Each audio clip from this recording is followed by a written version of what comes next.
Look who's here now, Kaylee McGhee, who is an editor from the Washington Examiner. Kaylee, will Biden be able to convince voters that his age is not an issue?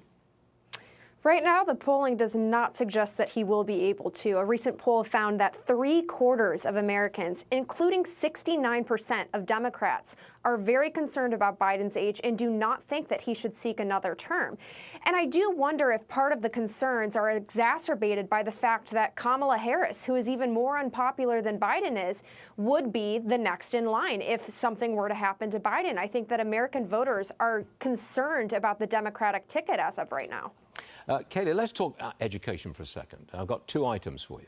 The San Diego School District is providing detailed forms asking students for their preferred pronouns and names. Faculty may not tell parents about the student's choice. In Texas, the state Supreme Court will allow a ban on gender-affirming care for minors.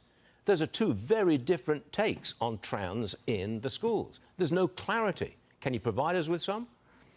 Well, what we're seeing in California right now is what's happening across the country, which is that more and more liberal districts are moving to undermine parents' role as the primary caretaker and guardian of their children. And the fundamental question at stake here, Stuart, is whose kids are they? Are they the parents' kids or are they the state's?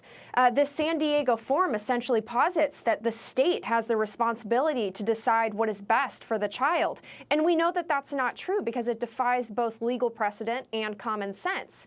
Now, the case in Texas, I believe, reaffirms parents as the sole caretaker of the child, but it also makes it clear that the state has an interest in protecting children from potentially harmful situations, especially when it comes to experimental medicine.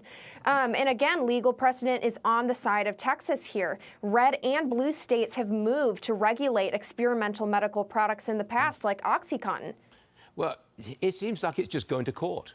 This will be settled in court all over the country. It'll take a long, long time to get real clarity. You with me on that? Yeah, and I think many legal experts would agree with you there that ultimately this is going to the Supreme Court. It's too fundamental an issue. There's too much disagreement between the states, and I do think that the Supreme Court is going to have to weigh in on it eventually. Yes, well, the authority of parents is at stake. It deserves a Supreme Court hearing. Kaylee McGhee, thank you very much for being with us. We appreciate it. Thank you. And you have a great weekend, okay? We'll see you later. You as well.